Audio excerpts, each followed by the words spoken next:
Welcome to another edition of Tackle Talk Live. I'm Ranger Daiwa Pro Staffer Steve Graff, along with V&M Baits General Manager Kevin Jean.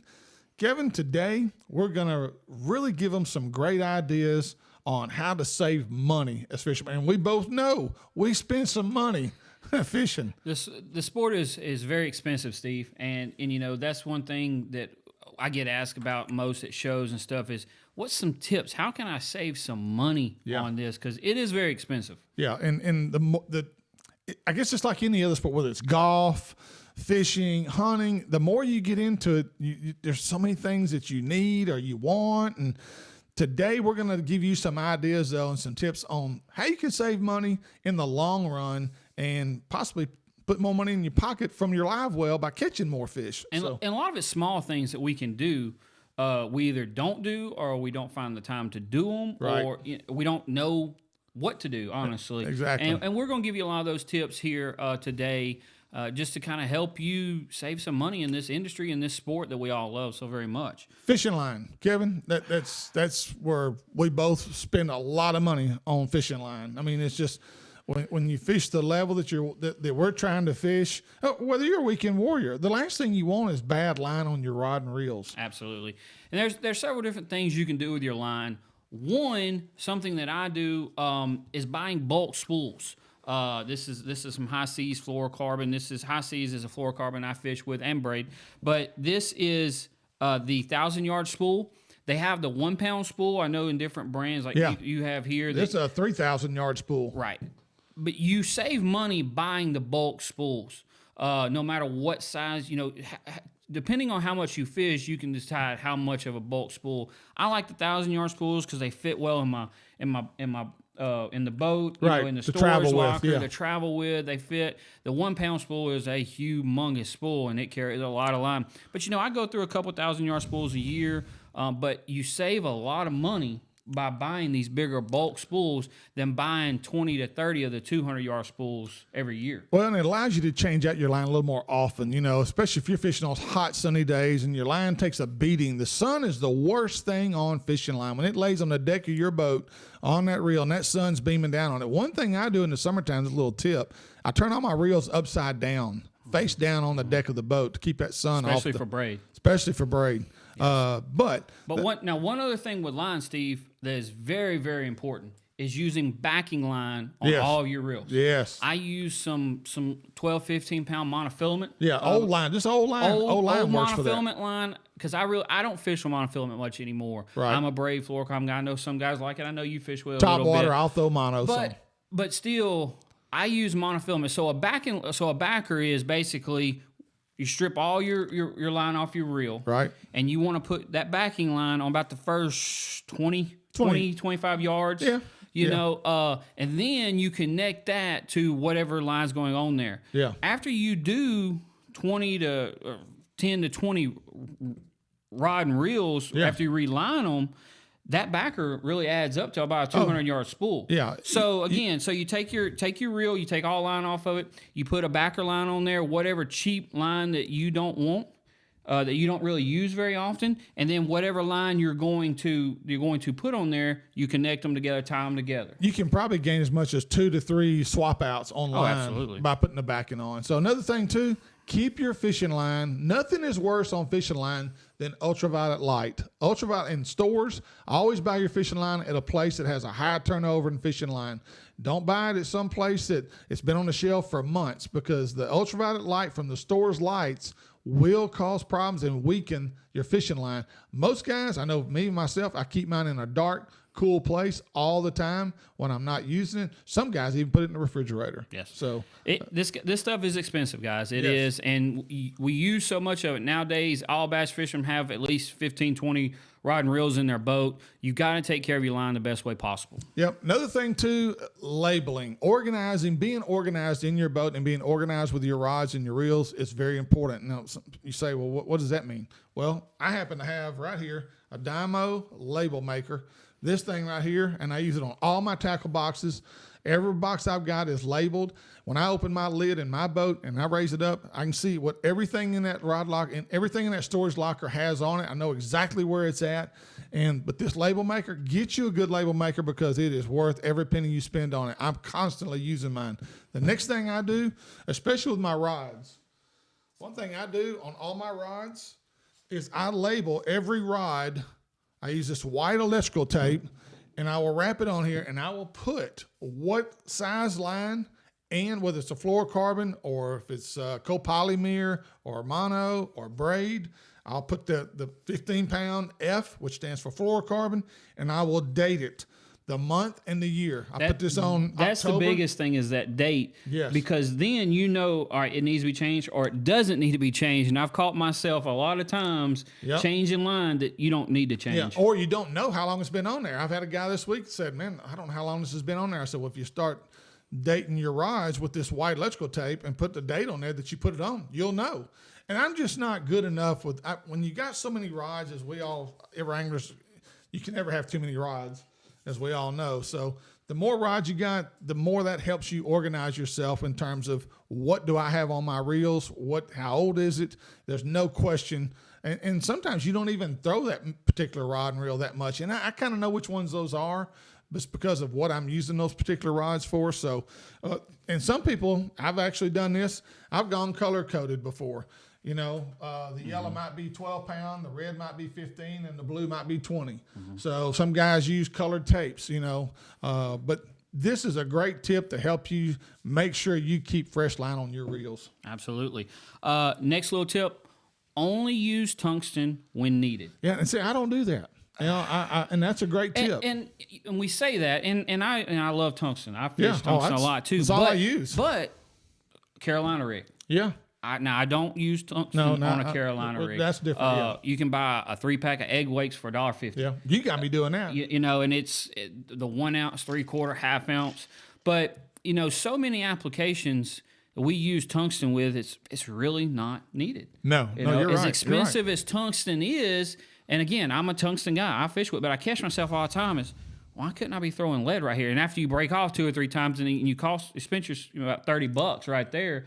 Question: do you think you get more bites with tungsten or lead? Some guys are firm believers that there's a difference. Flipping, yes. Yeah. Other than that, no. Yeah. I don't feel it makes a big difference. And I will tell you, there are some pros. I'm very close with Cliff Pace, and he's a firm believer in lead. Yeah. I'll be the first. He likes the noise that it makes when it hits the hook or a stopper. Right. He's a firm believer in lead, and I know a lot of guys that are that way. So it goes both ways. It really does. I wonder if the theory on that would be it's a sound they're not used to hearing anymore.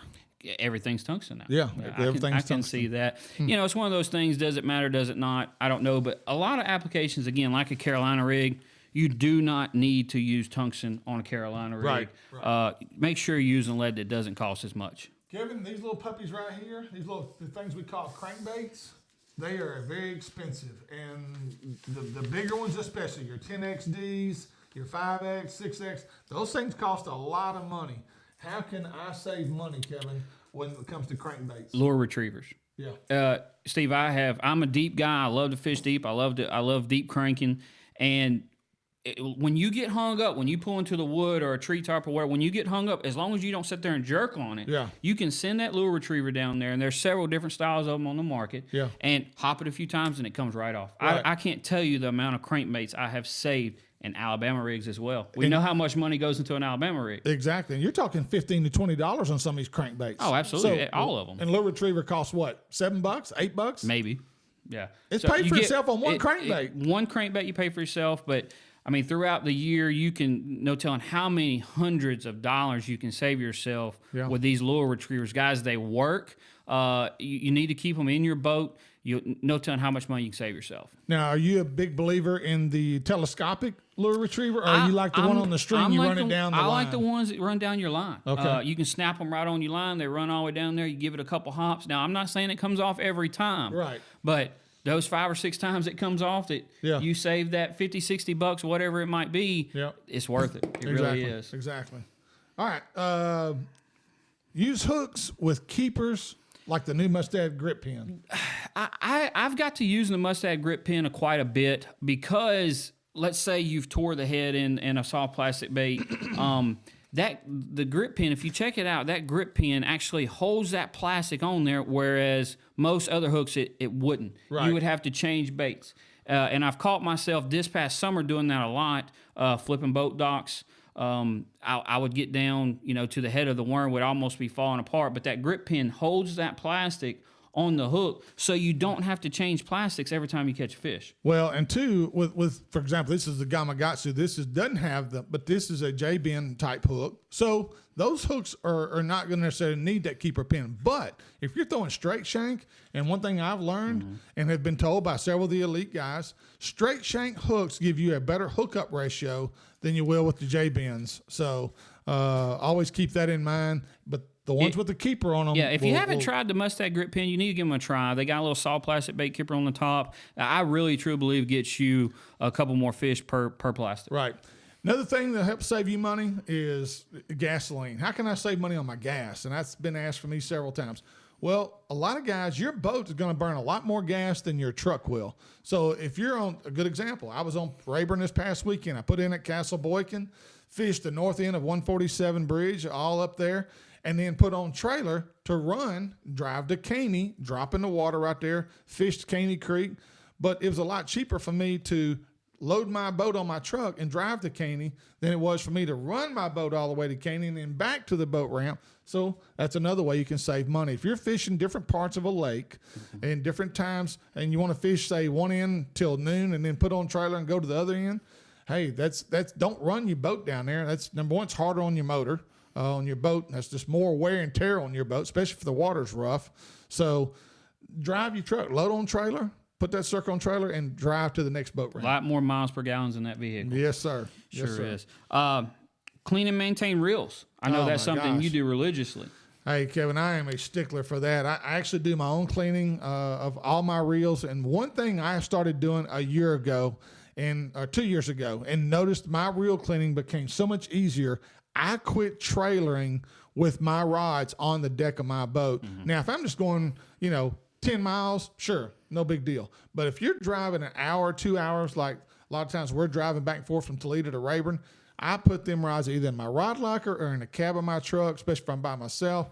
And that road film that comes off the road, it is amazing how much I saved on cleaning my rod and wrist and how much better they performed. Right. Well, and I don't go that far with it, but getting your reels cleaned, if you're not able to do it or don't have enough knowledge to do it, pay somebody to do it. Well worth the money. You will save that reel by 2 or 3 years of You'll extend that you the can life use of it. that reel. Absolutely. Yes, no by doubt. 2 to 3 years. Yes. So at least once a year. I recommend twice a year, but get them professionally cleaned. If you can't do it yourself, you will pay the money to get them cleaned, and you will get more life expectancy out of that reel. No doubt.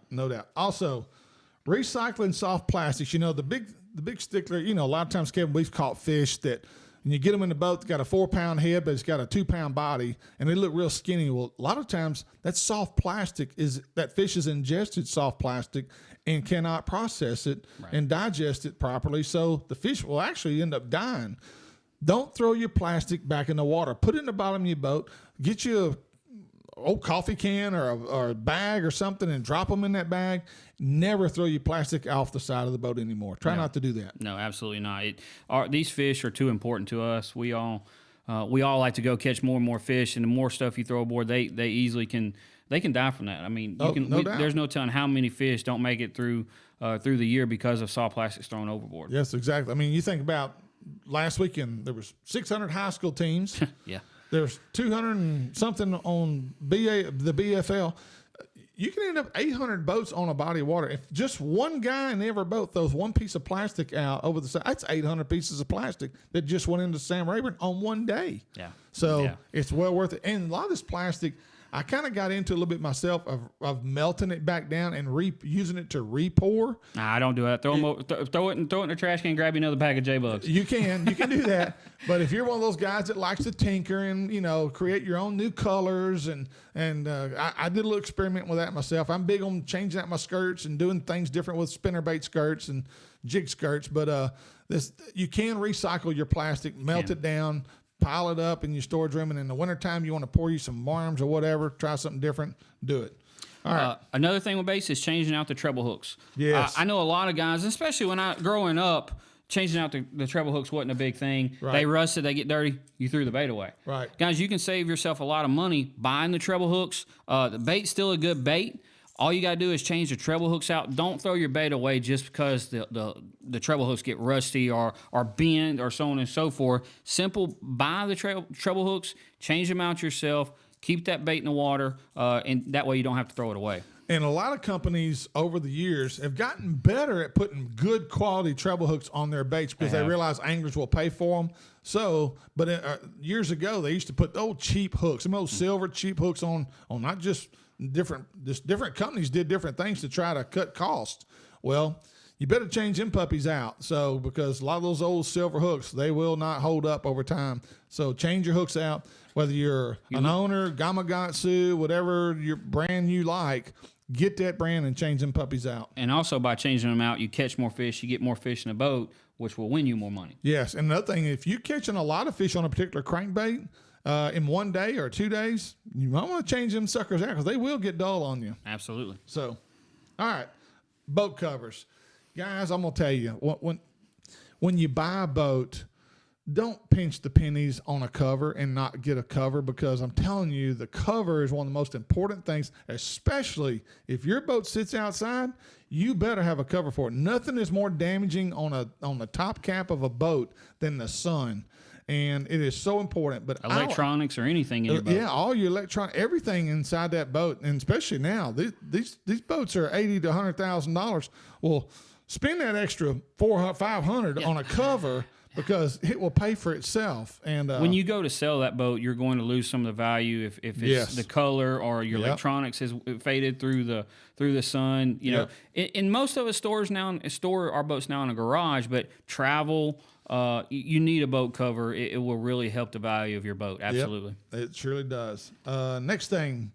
Check your batteries often. Yes. Batteries is very, very expensive, especially the deep cycle marine batteries.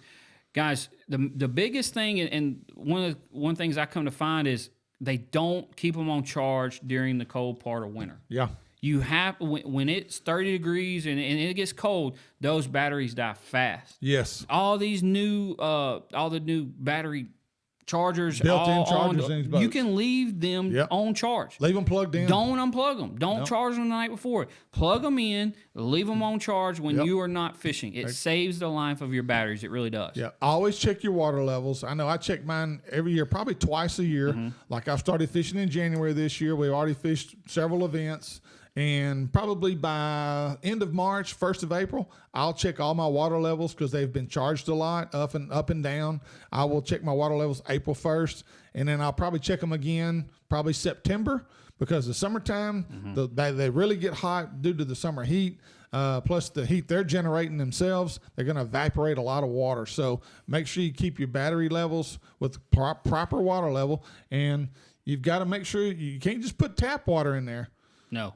What kind of water is that called? I've drawn a blank here. The distilled? Distilled. You've got to use the distilled water. Otherwise, you can ruin a set of batteries real quick with regular tap water. So don't do that. You don't want to replace 3 to 4 batteries on your boat a year. No, it will get very expensive. If you don't have one of the new battery chargers, the onboard chargers, you need to buy yourself one. It'll save you a lot of money in the long run. Yep. You don't have to worry about, are my batteries charged or not. Guys, when you back that thing into the stall, and no telling when you go back, plug it in, leave it.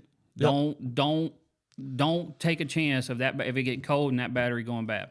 Last but not least, the next thing we want to make sure you understand: service your motor on your boat. That is so important. As good as these motors are today, the Yamahas, the Mercuries, the Evinrudes, they all require maintenance still. They're not maintenance-free motors. You still they're required to have the lower unit oil changed in them. Every year, I spend anywhere from $500 to probably $700 on my motor at the end of the season. I'll take my boat in to my dealer, and they'll service it front to back, top to bottom, change the lower unit oil, change the filters, and they'll change the plugs. I require that. I request that every time. Yes.